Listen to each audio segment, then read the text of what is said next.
नमस्कार, मी राधिका आणि मी आज ग्रेडियंट डिसेंट अल्गोरिदम बद्दल बोलणार आहे, जो मशीन लर्निंग आणि डीप लर्निंग मधला सर्वात महत्त्वाचा अल्गोरिदम आहे. चला तर बघूया की काय आहे ग्रेडियंट डिसेंट. तर ग्रेडियंट डिसेंट इथे माझं एक्सप्लेनेशन इंग्लिशमध्ये आहे, पण मी ते मराठीत करायचा प्रयत्न करीन की आपण ग्रेडियंट डिसेंट का वापरतो. तर जेव्हा आपण मॉडेल ट्रेन करत असतो आपलं, त्या ट्रेनिंग फेजमध्ये आपल्याला एरर मिनिमम करायचे असते, ज्यामुळे मॉडेल ॲक्युरेट रिझल्ट प्रेडिक्ट करेल. सो आपण जे सगळे एरर्स आहेत ते मिनिमम करायचा प्रयत्न करतो. त्यासाठी आपण खूप सारे लॉस फंक्शन्स पण वापरतो की आपल्याला ज्यावेळी लिनियर रिग्रेशनमध्ये लॉस काढायचा असतो त्यावेळी आपण मीन स्क्वेअर एरर वापरतो. एखादा क्लासिफिकेशनचा प्रॉब्लेम आहे, इमेज क्लासिफिकेशनचा प्रॉब्लेम आहे, तिथे आपण क्रॉस एन्ट्रॉपी वापरतो. बायनरी क्लासिफिकेशनचा प्रॉब्लेम असेल तर बायनरी क्रॉस एन्ट्रॉपी वापरतो. त्याचप्रमाणे आपण एक ऑप्टिमल आपल्याला एक ठराविक एरर हवा असतो, ज्यामुळे आपलं मॉडेल कमीत कमी एररमध्ये चांगला आउटपुट प्रेडिक्ट करेल. त्यासाठी आपण एक अल्गोरिदम वापरतो, त्याचं नाव आहे ग्रेडियंट डिसेंट. आणि हा इटरेटिव्ह आहे. इटरेटिव्ह म्हणजे काय? स्टेप बाय स्टेप, एका इटरेशन नंतर दुसरं इटरेशन, दुसऱ्या इटरेशन नंतर तिसरं इटरेशन, हा अल्गोरिदम स्टेप बाय स्टेप जातो. आणि ह्याचा एक महत्त्वाचा पॉईंट आहे की हा कसा आला. तर ह्याचं एक उदाहरण म्हणजे एक बॉल आहे आणि एक दरी आहे, आणि तुम्ही त्या दरीच्या वरून तो बॉल सोडला आणि तो बॉल खाली आला, नंतर इकडे गेला, इकडून खाली आला. मग तो बॉल कुठल्या तरी पॉईंटला स्तब्ध थांबतो, आणि तोच पॉईंट असतोय मिनिमम एररवाला पॉईंट, की त्या पॉईंटला तो तो बॉल स्टेबल आहे, म्हणजे आपलं वेट स्टेबल बनतंय आणि ते स्टेबल वेट कमीत कमी एरर आणतंय, म्हणजे आपलं प्रेडिक्टेड आणि ॲक्च्युअल आउटपुटमध्ये कमीत कमी एरर येतोय. तर ह्या डायग्रॅममध्ये तुम्ही बघू शकता की जस कसा हा ग्रेडियंट, हा वेट म्हणजे एक पॅरामीटर असते, आणि ते वेट जसं जसं खाली जाते तसं तसं स्टेप्स वाढत जात आहेत, आणि एक असा पॉईंट असतो इथे खाली जिथे तुम्ही बघू शकता की मिनिमम एरर असतोय. तो त्या पॉईंटला तो बॉल स्टेबल बनतोय. हळूहळू हळू तो एका त्या स्टेपला येतोय जिथे तो स्टेबल बनतोय. तर पुढे बघूया आपण की ह्यातला तुम्ही असं विचार करू शकता की हा एक लोएस्ट पॉइंट आहे, आणि आपण खूप छोट्या छोट्या स्टेप घेत जातोय, पण आपण खूप पण छोट्या स्टेप घेत नाही, खूप मोठ्या पण स्टेप घेत नाही. आपण ॲक्युरेट म्हणजे एक्झॅक्ट स्टेप घेतोय की हां, आपला लर्निंग रेट 0.1 पाहिजे, 0.2 पाहिजे. त्यावेळी आपण करेक्ट ग्लोबल मिनिमा म्हणजे खालचा सगळ्यात शेवटचा जो स्टेबल पॉईंट आहे तिथे पोहोचू. तर तुम्ही इथे फॉर्म्युला बघू शकता की theta new is equal to theta old minus learning rate into derivative of what loss function. म्हणजे लॉस फंक्शन असते जे आपलं, त्याचा आपण डेरिव्हेटिव्ह घेतो, त्याला लर्निंग रेटने मल्टिप्लाय करतोय आणि ते मायनस करतोय आपल्या ओल्ड वेटमधून, आणि मग आपल्याला मिळते अपडेटेड वेट. ही इथे एक्झाम्पलमध्ये मी घेतलेलं आहे की आपलं एक लॉस फंक्शन दिलं आहे आपल्याला, आणि आपल्याला हे पण दिलं आहे की ग्लोबल मिनिमा कुठं आहे. तर डब्ल्यू इज इक्वल टू 4ला आपल्याला ग्लोबल मिनिमा भेटणार आहे, आणि मग आपण डब्ल्यू इज इक्वल टू 0 म्हणजे 0 वेटपासून आपण सुरू करतो, आणि आपला रनिंग रेट असतोय 0.1, म्हणजे इथे गिवन दिलेला आहे तो. आणि आता आपण काय करणार आहे की आपण डेरिव्हेटिव्ह घेणार आहे. आता आपण डेरिव्हेटिव्ह घेतलं आपल्या लॉस फंक्शनचं, आणि ते आलं 2 इंटू डब्ल्यू मायनस 4. आणि आता आपण हे डब्ल्यू वेट 0 ह्या इक्वेशनमध्ये टाकणार आहे, आणि आपल्याला ग्रेडियंट -8 भेटला त्या इक्वेशनमध्ये टाकून. आणि अशाच पद्धतीने आपलं वेट अपडेटेड वेट 0.8 आला आहे.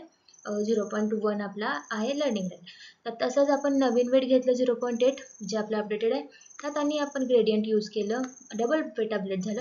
आणि असं वेट आपण कधीपर्यंत अपडेट करणार आहे जर आपलं डब्ल्यू इज इक्वल टू किंवा अप्रॉक्सिमेटली 4 येत नाही. तर हे झालं ग्रेडियंट डिसेंट. असं आपण एक ऑप्टिमल वे फाइंड आउट केलं आहे ज्यानं आपला एरर कमीत कमी येईल. अशा पॉईंटला आपला एरर कमीत कमी येईल. आता कॅल्क्युलस आणि टेलर एक्सपान्शन ह्या दोन महत्त्वाच्या कन्सेप्ट आहेत ज्यावर हा अल्गोरिदम वर्क करतो. मीन्स ही आयडिया डेरिव्हेटिव्हनेच बनली आहे की आपण डेरिव्हेटिव्ह घेतोय, आपण त्या फंक्शनचा डेरिव्हेटिव्ह घेतोय, आणि हा डेरिव्हेटिव्ह काय सांगतो आपल्याला की rate of change of a function, म्हणजे हे फंक्शन कसं चेंज होते टाईमनुसार. सो जेव्हा आपला स्लोप असतो, जो स्लोप असतो तो पॉझिटिव्ह असेल तेव्हा आपलं फंक्शन इन्क्रीज होत जाते आणि त्यामुळे आपल्याला अपोजिट डायरेक्शन म्हणजे लेफ्ट साईडला मूव्ह करायला लागते. म्हणजे आपल्याला असं मूव्ह व्हायचंय जसं की एरर मिनिमम, ज्या दिशेनं कुठल्या दिशेनं मूव्ह व्हायचंय तर एरर मिनिमम यायला पाहिजे आपला. तर इथे खाली लिहिले बघा, minimising a function is equal to moving the opposite direction of the gradient. म्हणजे आपल्याला अपोजिट साईडला मूव्ह व्हायचंय त्या ग्रेडियंटच्या एरर मिनिमाइज करायसाठी. आणि ही दुसरं म्हणजे टेलर एक्सपान्शन. इथे तुम्ही बघू शकता हे टेलर एक्सपान्शनचं न्यूमरिकल आहे आणि हेच न्यूमरिकल इथे आपल्या ग्रेडियंट फॉर्ममध्ये आपण दिलेलं आहे. आणि इथे स्टेप्स आहेत की काय असतात स्टेप्स, म्हणजे पहिल्यांदा आपण लॉस कॅल्क्युलेट करतो, नंतर आपण ठरवतो की कोणत्या डायरेक्शननं मूव्ह व्हायचंय एरर मिनिमाइज करायला.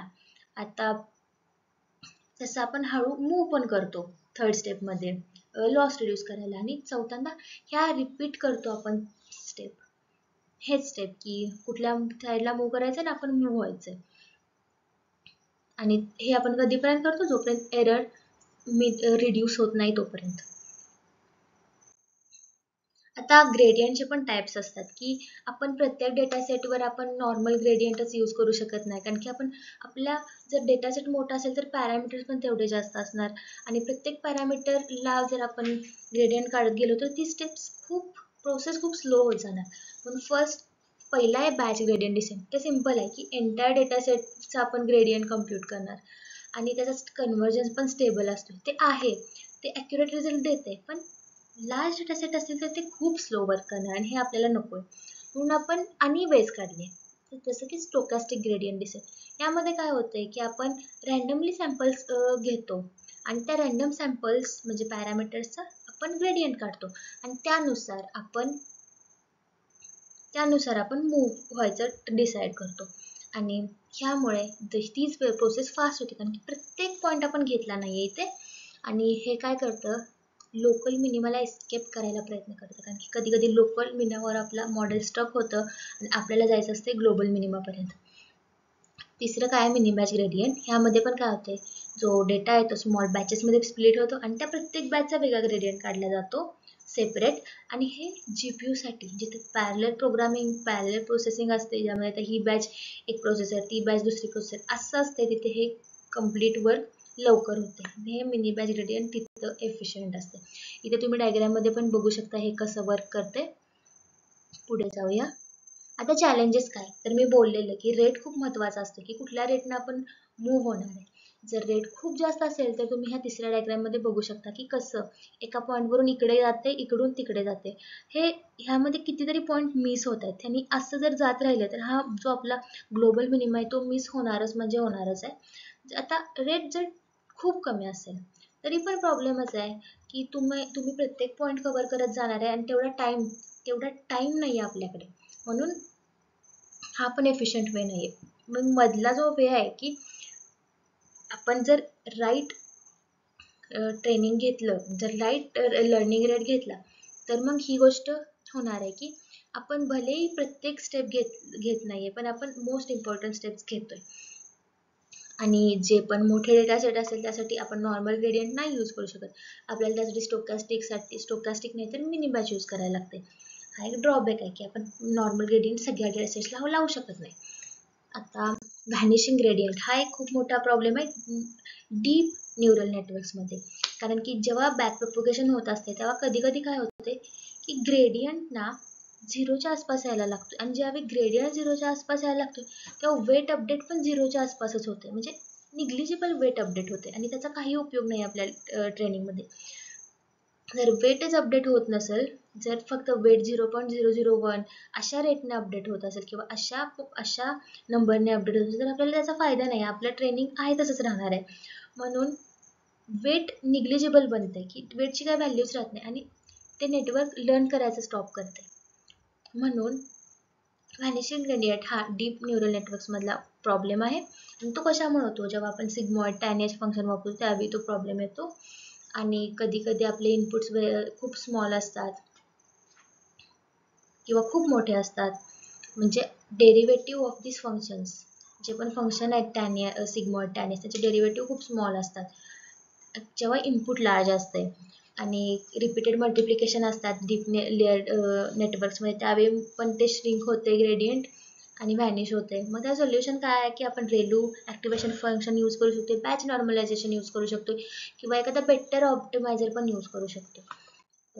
तर आता आपण काय काय शिकलो की आपण शिकलो की कसं ग्रेडियंट डिसेंट हा ऑप्टिमायझेशन अल्गोरिदम आहे जो एरर रिड्यूस करायसाठी मदत करतो ट्रेनिंग टाईममध्ये. त्याचे टाईप्स काय आहेत, बॅच, स्टोकॅस्टिक, मिनी बॅच, त्याचे ॲप्लिकेशन्स कुठे कुठे आहेत, कसं डीप न्यूरल नेटवर्कमध्ये, लॉजिस्टिक रिग्रेशनमध्ये, किंवा खूप सारे ऑप्टिमायझेशन प्रॉब्लेम्स जिथं डायरेक्ट सोल्युशन कमीत कमी एररचं फाईंड करणं अवघड असते. आणि चॅलेंजेस काय आहेत की लर्निंग रेट की टू हाय पण नको टू लो पण नको, एकदम एक्झॅक्ट पाहिजे.